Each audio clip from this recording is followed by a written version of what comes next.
Hello, magandang hapon sa inyo lahat mga kababayan ko. So another issue pag-uusapan natin. Nagva-viral ito eh. Regarding na naman ito do sa issue ng bayarang media. Ngayon, nagkwento, I don't know if it's if it's legit. Pero mukha naman legit kasi Lionheart TV yung nag-share. Ito ay regarding sa issue ng corruption sa media. So nagkwento si Nico Bawa daw di umano. Kilala niyo si Nico Bawa? Lagi ko na papakinggan yan sa sa TV Patrol before eh. Nico Bawa. 'Di ba? Siya yung siya yung laging naalala ko pagka nanonood akong TV Patrol before. So nakalagay dito, former ABS-CBN news reporter Nico Bawa shared his experience and discoveries from covering the 2013 Priority Development Assistance Fund, yung PDAF, also known as the pork barrel scam, through his Instagram stories. So, naalala nyo, ito yata yung panahon nila Napoles. Diba, yung nakulong sila Jinggoy, sila, I think, Bong Revilla, Enrile ba? Kasama ba? Noong time na yan? So, basahin natin yung yung kwento ni Nico Bawa.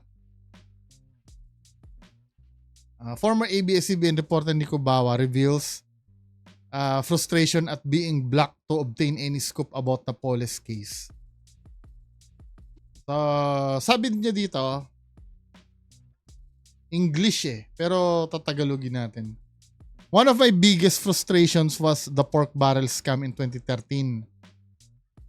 Linggo daw bago ilabas yung istorya, konting reporters lang daw ang may alam kung paano inabduct yung, kilala niyo si Ben Hurley, yung whistleblower ito 'di ba? And kung paano daw i-rescue siya ng NBI, konti lang daw yung nakakaalam nun. The NBI requested us then to not report the rescue operation because they were still in the process of validating Luis' claims. They only knew about the full extent of Napoles' ties to government officials after he was secured by the agents. So, hindi muna pinapa-report sa media yung regarding kay Ben Hurley kasi bine-verify pa yung claims. Diba? Napoles at that time was friends with senators, congressmen, reporters, anchors, generals, society figures, and members of the clergy even. Naku, pati pala pare ito pag clergy, di ba? Tama ba ako? Baka magkamala. Pati pala pare, may connection dito kay Napoles clergy. What do you mean clergy?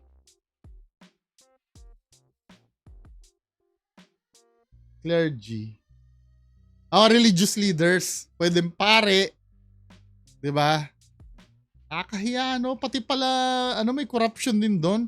So, may mga binanggit niya dito, senators, congressmen, reporters, anchors, generals, society figures, whatever that, siguro, pwedeng artista, di ba? And members of the clergy even. Not very different from the contractors and wives of contractors that you see in vlogs. This was the largest corruption case the NBI had ever handled. Louis and the DOJ knew that they needed help from the media in accurately explaining the whole scam. And that there was due process. They were very much aware that aside from Napoles, they were going against old and powerful political clans. Yung mga political dynasty, di ba? Talaga marami silang makakalaban nun.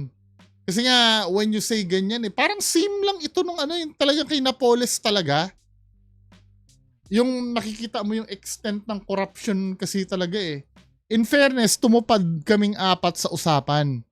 Inquirer, GMA, ABS, and TV5. And that doesn't happen very often, lol. No story came out. We saw the value rin kasi of waiting for the agents to complete at least most of the documentary evidence. than reporting it piecemeal, which might jeopardize the whole investigation. So tiniis mo na lang hindi i-report yun, ano. Pero on the sidelines, we were all trying to get first access to the sworn statements, an interview with Louie and the other whistleblowers. But the NBI chief told me ayaw sa ABS ni Louie. Kako, bakit? And he didn't explain, ayaw lang daw talaga. 'Di ba? I know the agents vouch for me kasi nakiusap ako. Hindi ako Henry Umaga Diaz level syempre.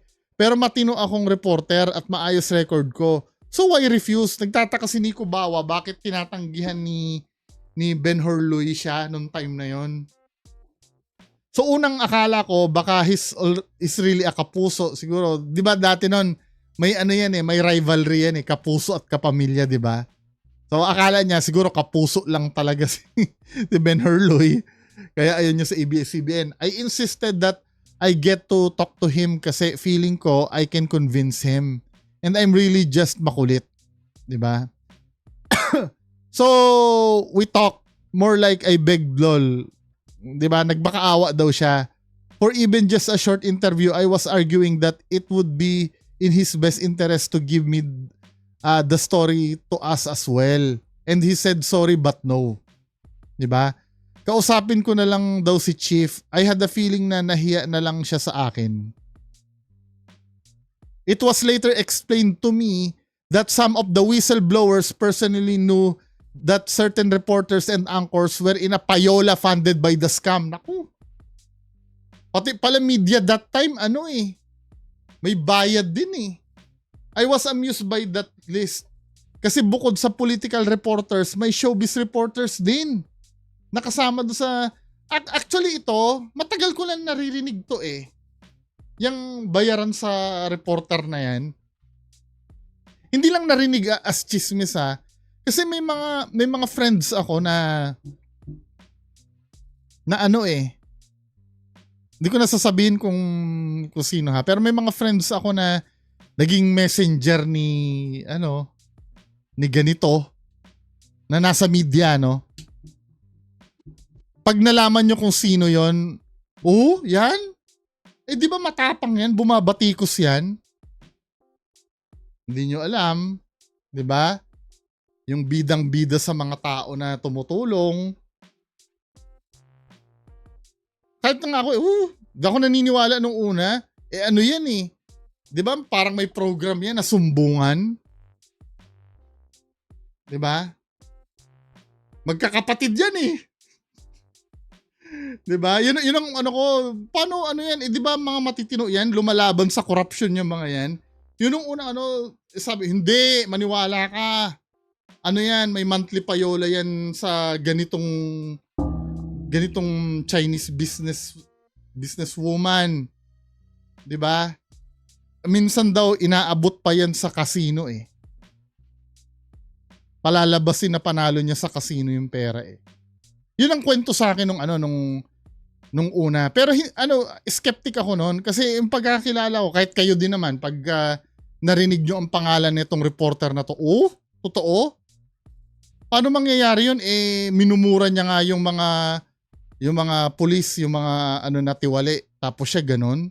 Nung una hindi ako naniniwala. 'Di ba? Ngayon may showbiz reporter, marami sila. And they came from different media outfits. In the list was an anchorman who I worked with. Kilala ko to. Ay, hindi pala. ABS-CBN to. GMA pala yung nasabi sa akin. Ito alam mo kung bakit medyo naniwala ako doon? Di ba nung una, kasi ang nagkwento sa akin, messenger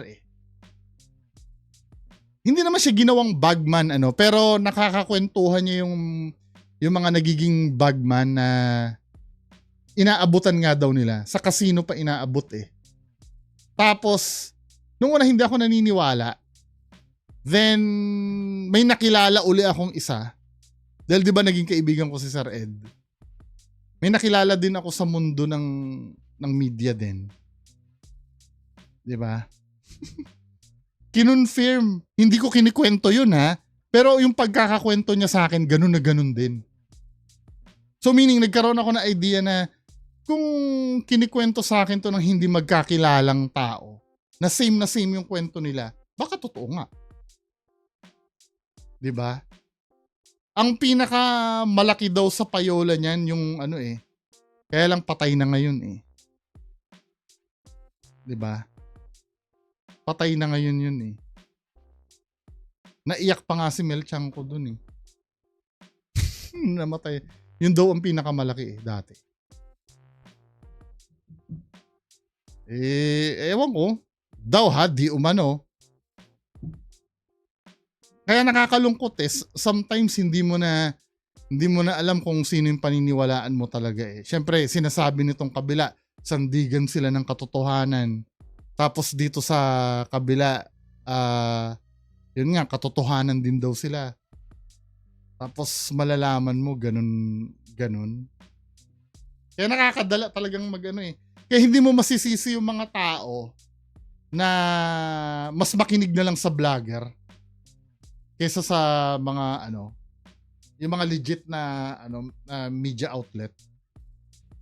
Kasi mapapansin mo talaga eh, during nung anong election ba yon?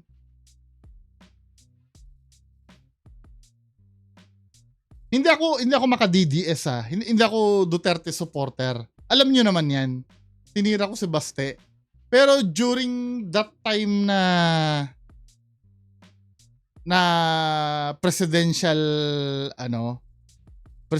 campaign, kitang-kita mo talaga yung yung liko ng bituka ng media noon eh.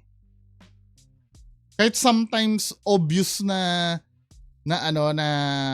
hindi siya totoo, nire-report talaga nila during nung election. Kaya nawalan ako ng gana talaga nun eh. Actually, nung panahon pa ni Noynoy, napapansin ko na yun eh.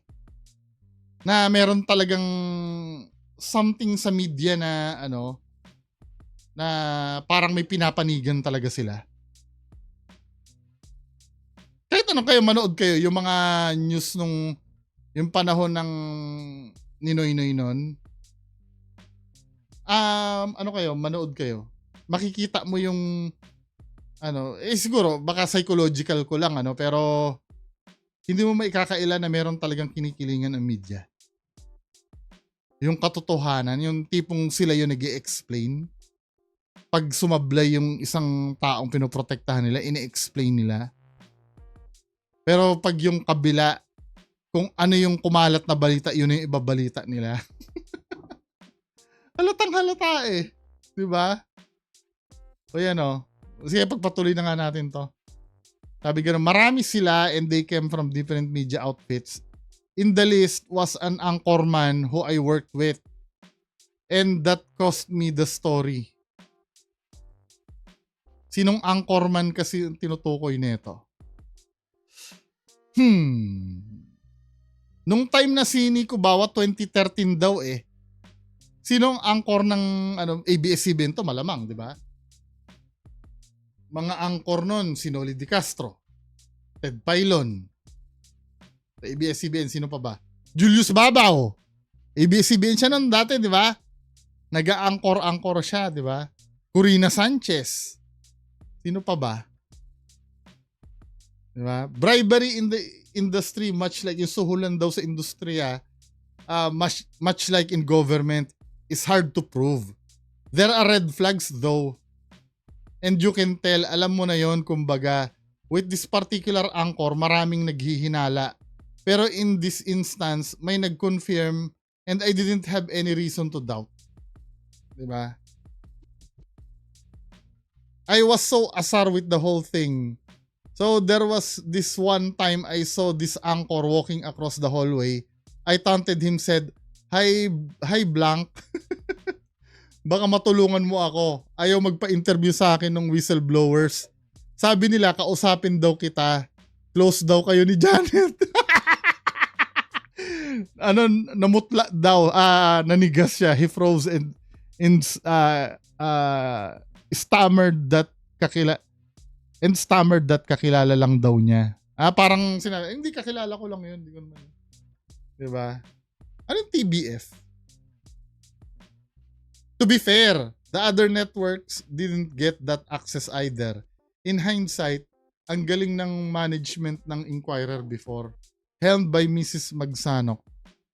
They earned the trust of the whistleblowers by assuring them that their stories would receive the careful attention that it deserves, and that only a very limited number of people would be involved, especially their NBI reporter Nancy Carbajal. Dapat ganun ang ginawa namin.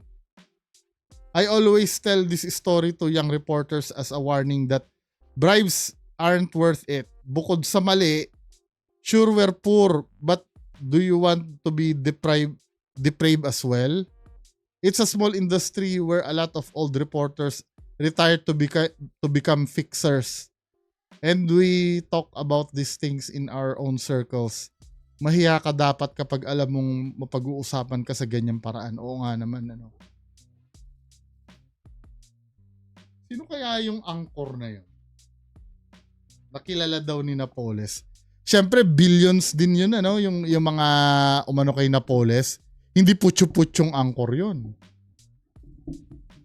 Diba? So, mga level ng hindi mga putyo-putyong angkor, Noli De Castro, Ted Filon, Corina Sanchez, yung tatlo. Mga ano yun mga veterans yun, di ba? Kakahiya men, ano? Kailan kaya ano ang corruption sa Pilipinas may eradicate? Kahit saan ka nalang pumunta kahit sa private sector may corruption Alam mo ito nakakalungkot, isang uri ng ng corruption ito. Nung araw, nung first time kong kumuha ng NBI clearance. 'Di ba dati noon ang NBI clearance noon pinapiano pa, nagpapiano, may term na piano na tinatawag Yung lalagyan ng tinta yung daliri mo tapos hindi ko alam ba't piano ang tawag dun Yung gaganunin, 'di ba? Lahat ng daliri mo gaganon ka doon sa parang papel. Ngayon digital na Isasalang mo na lang sa scanner yung fingerprint mo, okay na ngayon Hindi katulad nung dati, 'di ba, pinapagpiano ka. Ito yung nakakatawa dun, men.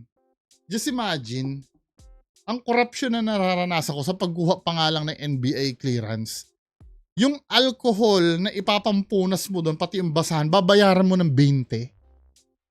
Tangina, di ba? Kung tutuusin, naglilingkod kayo sa bayan, dapat libre na yun Bayad daw para sa alcohol at yung basahan, yung pagpupunasan mo nung tangina, di ba? Lahat na lang ng uri ng paggawa ng pera, pinag-iisipan Sobra silang pati mag-report ka ng shoplifter sa pulis. Hindi aasikasuhin yung mo nang wala kang bayad. 'Di ba? Nakaaway ko yung isa sa police station dati noon nung kami nung nagsuko kami ng shoplifter. Ang sinisingil sa amin para sa police report, sinisingil kami dahil SM kami. Sinisingil kami 5,000. Di ba walang bayad yun? Ngayon, ang sabi ko, sige po sir, walang problema, bigyan nyo lang po kami ng resibo.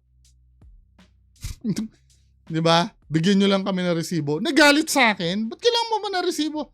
Hindi nga, kaya nga sir hindi naman kami makakakuha ng pondo ng ganyan kasi kailangan may pakita kami proof na talaga nang galing sa inyo.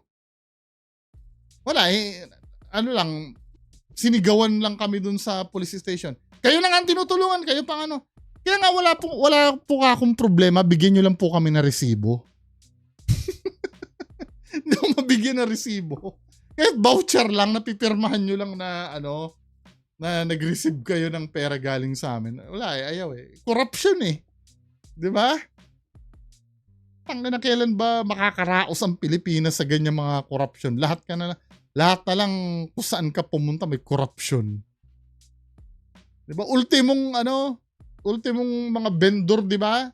Sisingilin ng mga pulis. So, anyway, mga kababayan ko, darating din ang time, sana magbago din ng lahat.